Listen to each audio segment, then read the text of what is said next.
one mandatory and then 3 optional. Out of the 3 optional, I was required to submit 2 evidence categories of the 2 optional. So the mandatory was you have to show that you're a recognized exceptional leader in the digital technology industry. You have to show that and that was in terms of either projects or anyway. I would mention how I responded to this. Then the other 2, I selected one of your leading a product-led company, or you have products. There was another option of your earning. I was at that point where my earning wouldn't have been justifiable as a global leader because I was literally starting building a career all over. I can see a question about that. I would respond to that. I was literally building a career already. Well, like they say, you don't start from zero, you start from experience. I was rebuilding a career from experience, right?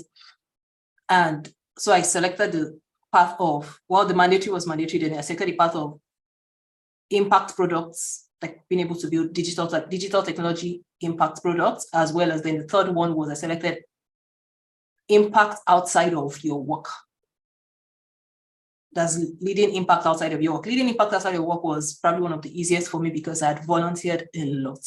Now, the volunteering helped me I was volunteering genuinely in all of those roles, but it was good at some points that, when they say your reward is in heaven, it was good to get the reward, part of the reward on earth.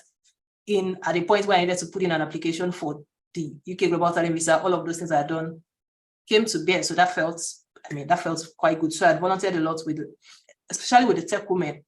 And tech women is a community in Nigeria. It's a US Department of State's exchange alumni group that focuses a lot on doing impact projects for women, students, and I also say young adults. A lot of projects locally, most have been in Lagos, but even across Nigeria, there's been a lot of projects. So I volunteered generally for that. And I was also a part of their delegation trips from the tech women, which go to impact tech women countries, tech women participating countries. So I participated in quite a number of those trips. I remember going to Sierra Leone. I remember going to Kenya, going to Rwanda on these delegation trips. And incidentally, these were self-funded trips. And incidentally, the technician requirements require that if you're going on the route of impact outside of work, it was not paid impact. So for example, if your company is paying for you to go and do a project or to go and do a volunteer project or to go and do a community project, that was not necessary. So this was where it's interesting, where I'd kind of like invested my time and personal resources and funds to volunteering in communities, in local communities. That became evidences and that came to bear for me. So that was very good. That was one of my strongest points. And the next one was working on projects. So I submitted within that category, I probably submitted about 3 to 6 projects that I was working on. And they were impact projects, they were unique. Each of them were unique projects in their own way. Most of them were new projects. They were projects that had not been fully completed, but each one of them was a unique project. So I think that went a long way for me.